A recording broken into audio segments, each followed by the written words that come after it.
My name is Stine, and I'm an artist and an activist, and the whole deal with these videos I'm starting to do now is to document this new journey I've been on, starting what I call the Patchwork Forest. I still haven't found a great way of describing it in a really quick, catchy way, but basically I want to buy up a lot of small pieces of land and turn each of them into like a sort of magical little forest with living artworks, and then together the sum of them will make up the Patchwork Forest.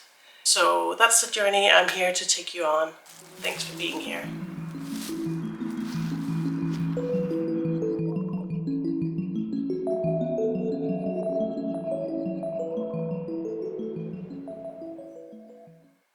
The very first piece of land was purchased this summer, 2023 in July, with the help of Guldborgsund Municipal. So thanks so much to them for supporting this project. But I think that's enough of introduction for now. Let's take it from the very beginning. In the summer of 2022, I headed to the northern part of Denmark with my father, who came along on this little adventure. I had a grand vision that had started taking shape during the lockdown, during the COVID pandemic. I wanted to have my own forest. I had absolutely no idea how I was going to make that happen, but going on this trip was an important first step in that process. In the end, I decided against purchasing this first piece of land for several reasons. It was quite big, which is a nice thing if you want to start a forest, but it is also more expensive. But more importantly, it was too far away. It was in the north of Denmark. With public transport, it would take me more than 5 hours to get there, and there was only a bus once a day. So that made it all just a little bit more difficult. I don't have a driver's license, so it has to be somewhere I can get to, even when no one is around to give me a lift. And I also really like the idea of making this place in a way that it's accessible to as many people as easily as possible. So that was some of what I learned from going on this visit.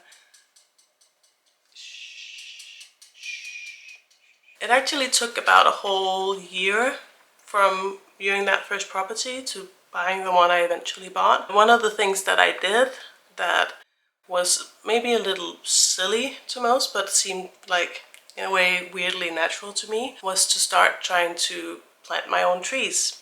I figure if I want a forest, I need some trees. I didn't have any funding at this point, so I figured I would start with what I could find for free. And luckily I happened to know where I could find a walnut tree nearby. So I went to pick a bunch of walnuts in the early fall and did my best to get them growing. I made a video about it back when I did that, and I'm gonna link it somewhere here if you want to watch the whole thing. So in the end, out of all those walnuts, this guy is the only one who's still alive, and I mean, he's not doing great. I'm trying my best to keep him happy, but I don't know, maybe my mistake was that I didn't plant him in the summer. I didn't feel quite ready to start planting trees at that point. So we'll see. If he survives until next summer, I'm gonna bring him out in the forest, and we'll see if he'll be happier there if he survives that long. And I'm not a big manifestation girl, but I am an educated designer originally, so I'm all about the creative process. You can kind of translate that into trying to get nearer the reality that you want to make happen. So you can't just go there directly. You kind of have to take a lot of different little steps in different directions, trying to figure out how do I actually want to create this. And you can't really learn how to do it without making those mistakes. And it was kind of a mess with trying to do these plants. Fingers crossed. I don't always have tremendous success with my trees. There's a couple over here that are kind of dying, but there's also some down here that are doing really well. And kind of like the walnuts, a lot of them didn't make it, but this guy is still alive. I don't know why I call them guys. It's a tree. It's just a tree. or not just, but it's a tree. And this one is one that I grew from an apricot seed. I'm afraid most of the ones I did last, but going through this whole process was still important in terms of also just trying to learn this whole camera thing and trying to learn how to be in front of the camera. It's a steep learning curve. It's not something that comes really natural to me. I'm still learning, but yeah, gotta do it to learn it, right? So in the beginning I wasn't great at always filming this process. So for example, figuring out how to get a deed done when you're buying a piece of land. If there's anything I hate, it's calling people, I don't know. Let's do it.